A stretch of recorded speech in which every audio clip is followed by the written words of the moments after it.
Assalamualaikum warahmatullahi wabarakatuh.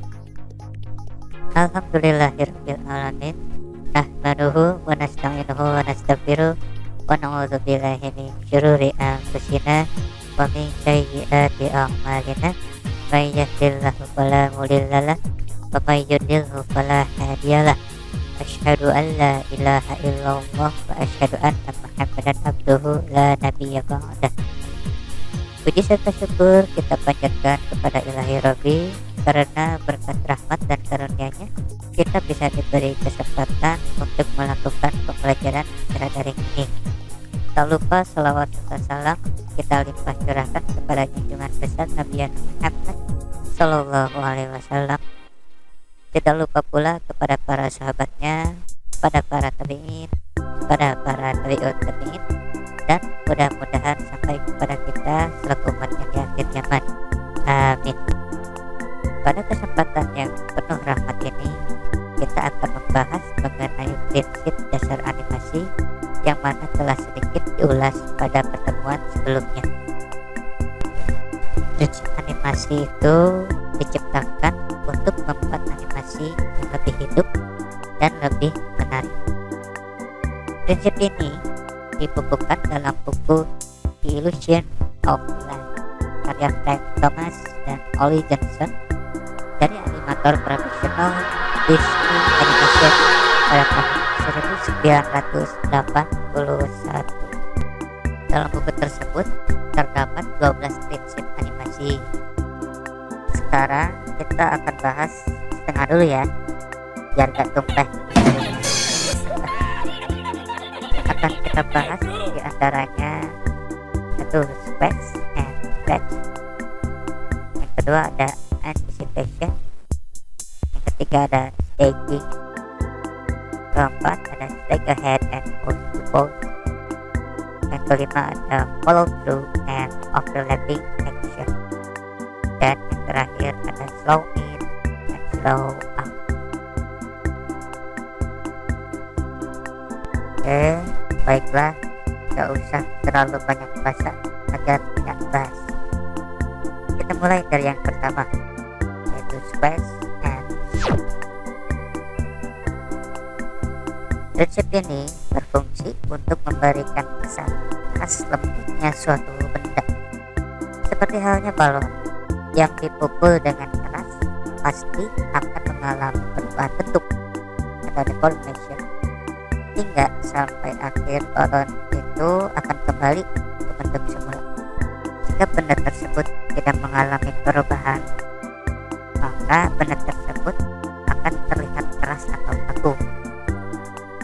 Ya, coba aja kita bayangkan jika kita buat animasi balon yang memantul dengan tanpa merubah bentuk balon tersebut saat berbenturan dengan permukaan. Apa kata dunia? Animasi yang kamu buat pasti akan terlihat kaku dan membosankan. Mengapa? Karena sifat balon itu lebih ke lembut ya, atau soft. Akan berlawanan sifat jika kalian membuat animasi tanpa menggunakan prinsip yang satu ini. Berbeda kalau kalian membuat objek bentuk, ya sah-sah aja jika kalian tidak melakukan perubahan bentuk pada objek, karena sifat asli dari batu itu adalah keras atau hard.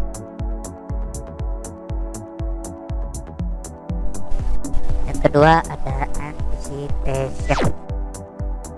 Anticipation dalam bahasa Indonesianya adalah antisipasi, yang berarti rencana atau persiapan. Kita ambil dari sebuah kalimat dulu ya. Pada masa pandemi ini kita harus bisa mengantisipasi dampak perekonomian negara. Nah, maksud dari kalimat kita bahas adalah kita harus bisa mempersiapkan atau siaga langkah-langkah yang akan kita lakukan untuk keberlangsungan ekonomi negara saat pandemi melanda. Nah, jika dalam prinsip animasi yang dimaksud dengan antisipasi adalah posisi atau gerakan karakter belum melakukan gerakan utamanya. Saat melaksanakan takbiratul ihram, pergerakan tangan itu harus berada di atas sejajar dengan telinga yang kemudian disimpan di atas dada. Contoh yang lain misalnya.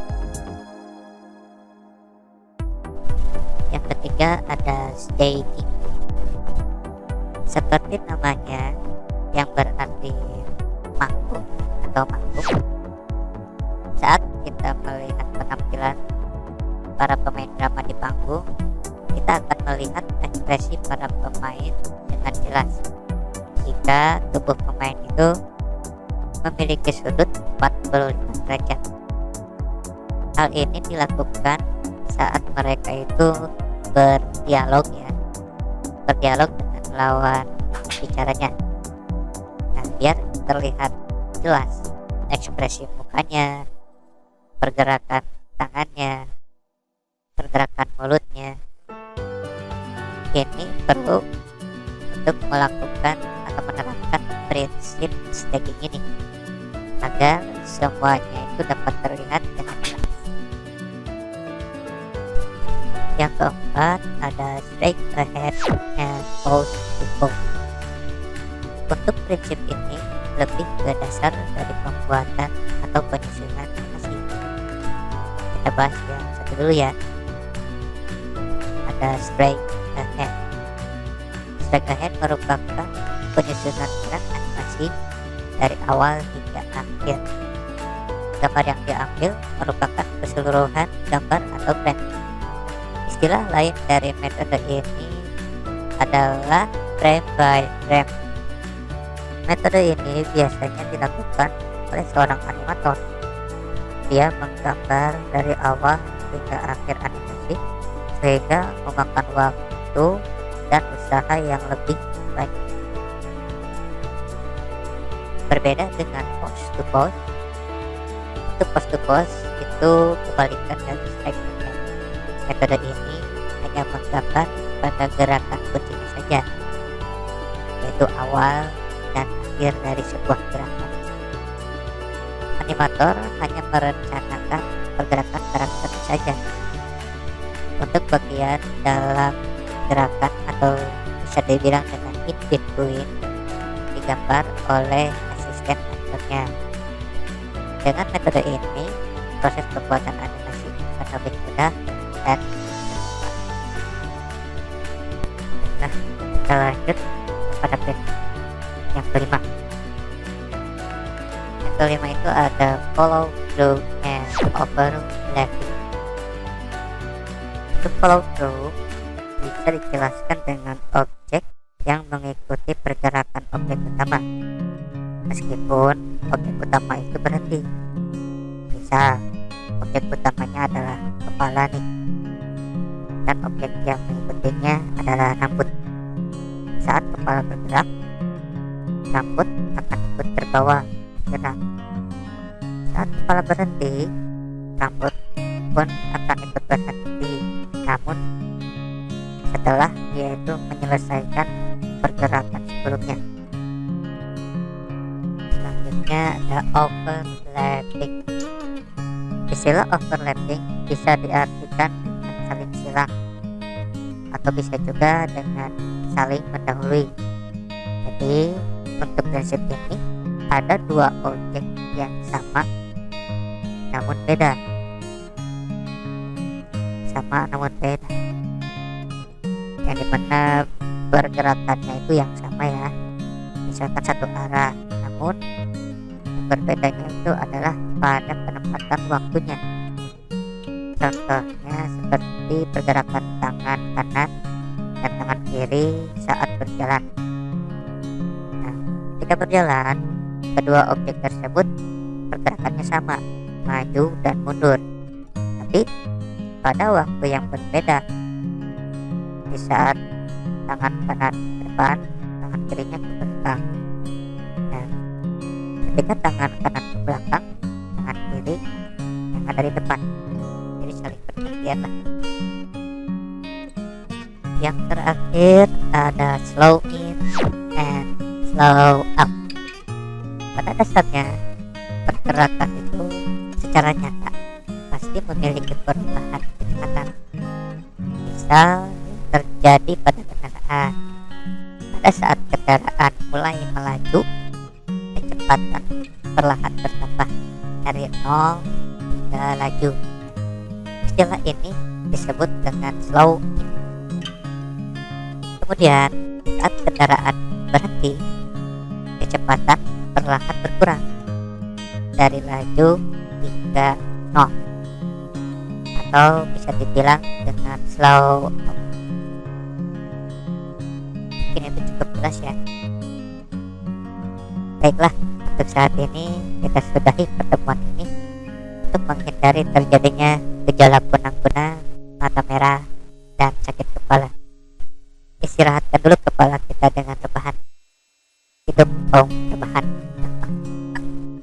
Mohon maaf jika ada kata-kata yang menyinggung, menyungging, menyakiti, dan sejenisnya, karena tidak ada maksud untuk melakukan hal demikian. Terima kasih atas perhatiannya. Mohon maaf yang sebesar-besarnya jika ada salah kata. Jangan lupa sholat, jangan lupa prokes, jangan lupa pula like, comment, and subscribe. Assalamualaikum warahmatullahi wabarakatuh. See ya.